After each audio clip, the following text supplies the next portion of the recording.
नमस्कार। हम इस समय अतरौलिया विधानसभा में हैं। आप देख सकते हैं कि इस समय विधानसभा चुनाव काफी जोर पकड़ चुका है अतरौलिया में, जब से हम प्रकाश राजभर इस सीट पे चुनाव लड़ने की अपनी दावेदारी ठोक चुके हैं। 27 के चुनाव का घमासान अभी से दिख रहा है। 26 में ही पूरी तरह से मानो की तैयारी हो चुकी है। 1 से 2 महीने में चुनाव होने वाले। हर पार्टी और हर प्रत्याशी, हर विधानसभा चुनाव की पूरी तरह से तैयारी। हम सबसे पहले बीजेपी के कार्यकर्ताओं से भी बात करेंगे। यहाँ पे अरोला मंडल अध्यक्ष अर्पित मौर्य जी, क्योंकि अब तक तो हमने जनता की राय लिया, अब आज पार्टी के मंडल अध्यक्ष जो भारतीय जनता पार्टी के हैं, इनसे बात करेंगे, क्योंकि यहाँ पर समर्थित प्रत्याशी ही चुनाव एक बार लड़ चुके हैं, प्रशांत जी। उसके बाद इस बार भी पूर्व प्रत्याशी कन्हैयालाल निषाद के पक्ष में भारतीय जनता पार्टी के कार्यकर्ता और स्वयं कन्हैयालाल निषाद स्वतः चाह रहे हैं कि हमें टिकट मिले तो हम अतरौलिया में एक बड़ी जीत दर्ज करके दें। तो इनसे जानना चाहते हैं कि अतरौलिया का सबसे अच्छा चेहरा, कुछ सबसे लोकप्रिय चेहरा कौन है, अतरौलिया में किस तरह की रणनीति बना करके, चूंकि ये मंडल अध्यक्ष है तो इनके भी कंधे पर जिम्मेदारी बड़ी है। चलिए पहले परिचय दीजिए। पहले तो आपके चैनल के माध्यम से आपके सभी दर्शकों को मेरा सादर प्रणाम। अर्पित मौर्य, मंडल अध्यक्ष, भारतीय जनता पार्टी अहिरौला मंडल, लालगंज जनपद है संगठनात्मक हमारा। इस बार विधानसभा चुनाव में क्या परिणाम आने वाले? इस बार विधानसभा चुनाव में समाजवादी पार्टी का विधायक यहाँ से चुनाव हारेगा। कमल ही भारतीय जनता पार्टी का ही प्रत्याशी विजयी बनेगा, क्योंकि प्रदेश में एक बदलाव के सुर दिखाई दे रहे हैं। जैसे जनता में एक तरह की, जनता में कह लीजिए, सपा कार्यकर्ताओं द्वारा हर जगह कानाफूसी हो रही, चर्चाओं का माहौल गर्म है। जिस तरह से बेतहाशा महंगाई बढ़ रही है, 2 बार से आपके प्रदेश में भारतीय जनता पार्टी की सरकार है, और बेरोजगारी, तरह तरह के मुद्दों पे सरकार कहीं ना कहीं फेल नजर आ रही है। इस चीज को मानते हैं? नहीं, देखिए, सरकार किसी भी मुद्दे पे फेल नहीं है। हमारे मुख्यमंत्री योगी आदित्यनाथ जी की लोकप्रियता दिन प्रतिदिन बढ़ती जा रही है। आप देख रहे हैं, जनता उनको मुख्यमंत्री नहीं, प्रधानमंत्री जी के रूप में देखना चाहती है। तो सरकार फेल नहीं है। हमारे पास नेतृत्व है मोदी जी, योगी जी, और जिनके विकास कार्यों के बदौलत हम 27 में जनता के बीच जाएंगे। जिस तरह से हर जगह कमल खिल रहा है, तो उसी तरह से आजमगढ़ में भी कमल खिलेगा। और भारतीय जनता पार्टी का यहाँ से लोकसभा में, 2 बार विधानसभा में कमल की कोई गुंजाइश नहीं हुई, क्योंकि आजमगढ़ विधानसभा की 10 सीटों पर सपा के विधायक हैं और दोनों लोकसभा सीटों पर सपा की ही जीत है। तो ऐसे में क्या कहेंगे कि कमल खिलेगा?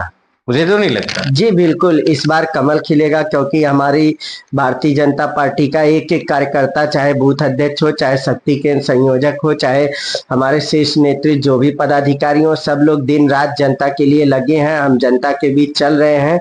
और हमारे क्या 17 में नहीं चले थे, 22 में नहीं चले थे क्या? 17 में भी हम चले थे। आप देखे थे कि 17 में हमारी सरकार नहीं थी राज्य में, लेकिन हम लोगों ने माननीय प्रधानमंत्री जी के विकास कार्यों को। 17 में आपकी सरकार थी, 17 के पहले आपकी सरकार? 17 के पहले हमारी सरकार है। ये जैसे इतना लोकप्रियता, इतना समर्थन, इतनी बड़ी जीत पूरे प्रदेश में, लेकिन अतरौलिया विधानसभा में 3 बार से विधायक डॉक्टर संग्राम यादव है, तो कहीं ना कहीं उनकी लोकप्रियता तो कुछ ना कुछ होगी जनता में।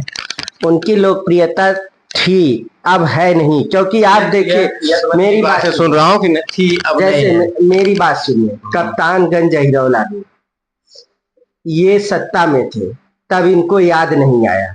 जब भारतीय जनता पार्टी की सरकार बनी, 10 साल कार्यकाल आपके पूरे होने जा रहे हैं, सत्ता में आप हैं, कहीं इनको दोषी ठहरा रहे हैं। अच्छा, एक चीज बताइए, बेसिक चीजों की बात आप करते हैं, रोड की बता रहे हैं, ग्रामीण क्षेत्रों में रोड की का दाम सभी भी लोग झेल रहे हैं। आप मंडल अध्यक्ष हैं, आप जमीनी कार्यकर्ता हैं, देखिए दिन में दीपक ना दिखाने की बात करिए। देखिए, हमारा यहाँ कोई जनप्रतिनिधि नहीं था। भारतीय जनता पार्टी ने माननीय एमएलसी श्री राम सूरत राजभर जी को विधान परिषद में भेजा। उन्होंने सदन में भी कप्तानगंज अहिरौला रोड के लिए बोला, मुख्यमंत्री जी से मिलकर कहे, और कप्तानगंज अहिरौला रोड अब बन रहा है, जो इस विधानसभा का सबसे बड़ा मुद्दा था। विधानसभा ने पूरे प्रदेश का एक मुद्दा हो चुका था। सरकार कहीं न कहीं बेबस थी इस चीज को लेकर, चाहे सौतेला व्यवहार कर रही थी यहाँ की जनता के साथ। क्योंकि विधानसभा मुद्दा की बात कर रहे हैं, आपका घर यही आता है ना, आप देख लीजिए सोफीपुर से केदारपुर जाने वाली नहर की रोड पूरी तरह से अहिरौला कप्तानगंज रोड की सूरत में एकदम मिलती जुलती दिखाई दे रही है, उससे बदतर हो चुकी है। आप उसके गड्ढे नहीं गिन सकते हैं, क्योंकि 2 बार उस रोड की मरम्मत की गई। मुख्यमंत्री का शपथ ग्रहण होता है, 17 में एक बार ऐलान होता है कि मई तक प्रदेश की सारी सड़कें गड्ढा मुक्त होंगी। ये बीजेपी का एक अपना फंडा है, क्योंकि कहाँ पे कमी रह जा रही है, अधिकारी नहीं सुन रहे हैं कि आपकी चल नहीं रही। नहीं, देखिए चलने की, जब हमारी सरकार है तो हमारी चलेगी। देखिए प्रदेश बहुत बड़ा है, जब कोई जनप्रतिनिधि रहता है तो वो बार बार उसके लिए लग के अवगत कराता है। एक चीज पे एक बार कहने पे काम नहीं होता, बार बार कहना पड़ता है। जैसे अगर भैया बीजेपी की सरकार भ्रष्टा मुक्त सरकार मानी जाती है, अगर यह सरकार पूरी तरह से इतनी अच्छी मानी जाती थी कि शासन सत्ता सारी चीजें दुरुस्त रहती है, इसमें पक्षपात नहीं है, किसी तरह का भेदभाव नहीं है, विकास होगा तो सबका होगा, सबका साथ सबका विकास, यही सरकार है ना, तो फिर आजमगढ़ में क्यों न सपा को लोग वोट दें? जब आपकी सरकार यहाँ के साथ सौतेला व्यवहार कर रही है, यहाँ के लोगों के दुख दर्द से उसको लेना देना नहीं है, तो फिर काहे के लिए वो आपको वोट देगी?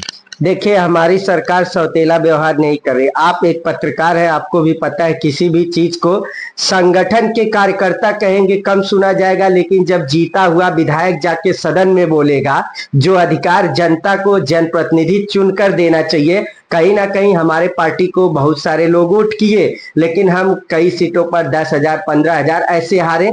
तो हमारे जनप्रतिनिधि जब नहीं रहेंगे, जनप्रतिनिधि समाजवादी पार्टी के रहेंगे, तो काम कहाँ से हो पाएगा? काम करने के लिए कहते हैं काम वहां से चलता है, ये लोग गांव का जब ग्राम प्रधान होता है, सरकार तो आवास देती है, सरकार तो चाहती है कि हर गरीब को आवास मिले, लेकिन आप बेसिक जनता में कहते हैं पत्रकार हैं, किसी किसी को गरीब को, जो लाभार्थी जिसको एक्चुअल आवास चाहिए, प्रधान उसका नाम कटवा देता है, जो उसका प्री रहता है उसको दिलवा देता है। तो भैया आप बताइए, एक चीज सर्वे किस चीज का करवाते हैं? नहीं, एक चीज, आप तो इतनी बड़ी चीज छोटी चीज कह रहे हैं, क्योंकि प्रधानमंत्री का पूरा मिशन था कि घर घर शौचालय, छोटी सी योजना उन्होंने चला के घर घर शौचालय दिया। सारी चीजें आवास को उसी तरह से चाहते तो आवास को भी दे सकते थे।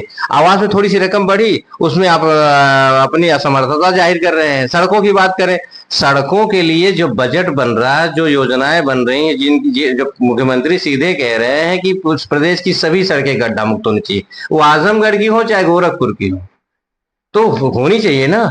अच्छा, इतने बड़े बड़े हाईवे बनाए जा रहे हैं, लेकिन वही ग्रामीण सड़कों की इतनी बड़ी दुर्दशा। आज हम 50 साल पीछे हो चुके हैं, लेकिन सपा का तो मानना पड़ेगा, तरौलिया में माननीय बलराम यादव ने बहुत विकास किया था, इस चीज को नहीं मानते। उस समय में 2002 में बड़ी बड़ी चौड़ी चौड़ी सड़कें मिलती थी। आज जो आपका अरौला कप्तानगंज बुढ़नपुर से अरौला जाने वाला मार्ग है, अतरौलिया से, ये सब रोड भाजपा सरकार में बना है। देखिए अतरैठ में देखिए रोड तो अच्छी। भारतीय जनता पार्टी की जब सरकार आई, आप फूलपुर पवई विधानसभा में टहल लीजिए, कितना चौड़ीकरण रोड है। निजामाबाद में चले जाइए, अतरौलिया में विकास हुआ था, लेकिन पिछले 10 साल से अतरौलिया का विकास ठप है, क्योंकि यहाँ जनप्रतिनिधि नहीं है। और बाकी भारतीय जनता पार्टी की जब सरकार आई, क्या निजामाबाद में जनप्रतिनिधि है आपका? हमारा 10 के 10 में ना हमारे सांसद हैं, ना हमारे विधायक है। लेकिन तो इस तरह से अतरौलिया विधानसभा में प्रत्याशियों की बात करें, लोकप्रियता की बात करें, इस समय सबसे उभरते प्रत्याशी के रूप में आ रहे गुडलक सिंह, जो निर्दल आपके ही पार्टी के हैं, भारतीय जनता पार्टी के, और जो बूढ़नपुर नगर पंचायत से निर्दल चुनाव लड़के उन्होंने जीत दर्ज की है। उसके बाद अब विधानसभा में अपनी दावेदारी ठोक रहे हैं। तो कैसे प्रत्याशी इनके बारे में बोलिए। देखिए, जो भी प्रत्याशी रहेगा, हम लोग भारतीय जनता पार्टी संगठन के सिपाही आते नहीं। ये गुडलक सिंह अगर आते चुनाव, मैं किसी का ये नहीं कहूंगा कौन आ रहा है कौन नहीं आ रहा। दावेदारी करने वाले बहुत सारे लोग हैं। भारतीय जनता पार्टी कार्यकर्ताओं की पार्टी है, किसी को भी चुनाव लड़ा सकती है, क्योंकि भारतीय जनता पार्टी में आप देखे होंगे पश्चिम बंगाल में एक बर्तन धोने वाली कार्यकर्ता थी, उसको टिकट दिया गया, वो भी विधायक विधायक बनी और आज मंत्री भी बन चुकी हैं पश्चिम बंगाल सरकार में। अगर आप तो ये कार्यकर्ताओं की पार्टी है। एक मिनट, आपका जब नहीं चल रहा है तो कम से कम आप चैनल के माध्यम से अपनी अभिव्यक्ति व्यक्त कर दीजिए, अपने दिल की बात को कह दीजिए कि कौन सा प्रत्याशी आपको जो लग रहा है कि अतरौलिया विधानसभा में जीत दर्ज करेगा। देखिए, मैं संगठन की बात तो कही जाती, मेरी बात सुनिए, मैं संगठन का व्यक्ति हूं, मैं मंडल अध्यक्ष हूं, मुझसे रायशुमारी ली जाएगी, मैं उस पैनल पे उस जगह पे रायशुमारी दूंगा किसको लड़ाना चाहिए। ये न्यूज में कहने की बातें नहीं होती है। इसका मतलब आपके ऊपर इतनी पाबंदी है कि आप बोल भी नहीं सकते सही चीज, क्योंकि इतने पाबंद में ऐसे अनुशासित कार्यकर्ता है कि आप सांस भी अगर पार्टी के ही माध्यम से लेंगे आपका मतलब कोई रोल नहीं है। मैं समझ में आ रहा कि भारतीय जनता पार्टी का जिस तरह से पहरा है, ना किसी को आप टिकट दिलवा सकते हैं, ना आपकी पैरवी चलेगी, क्योंकि आपने कहा शीर्ष नेतृत्व करेगा, इसका मतलब आप ऐच्छिक प्रत्याशी का चयन भी नहीं कर सकते। ऐसी बात नहीं, हमारा शीर्ष नेतृत्व सर्वे करवाता है और सर्वे में हमारे शीर्ष नेतृत्व को पता चलता है किसको लड़ाना चाहिए, तो हमारा शीर्ष नेतृत्व अच्छे प्रत्याशी को देगा जिसको यहाँ की जनता मांग रही है, जिसको यहाँ के कार्यकर्ता मांग रहे हैं। तो इसलिए ये शीर्ष नेतृत्व तय करता है और रायशुमारी हम ही सब जैसे छोटे कार्यकर्ता। आप एक युवा कार्यकर्ता हैं, आप मंडल अध्यक्ष हैं, जिस तरह से आप काम कर रहे हैं अपनी पार्टी के प्रति समर्पित हैं, आपके उत्साह का, आपकी सोच की को मैं धन्यवाद देना चाहता हूं। इस तरह से आप लगे रहेंगे तो हो सकता है आपको भी शीर्ष नेतृत्व में जगह मिले और भविष्य में आप भी किसी के भाग्य निर्माता बन सकें। चलिए, धन्यवाद।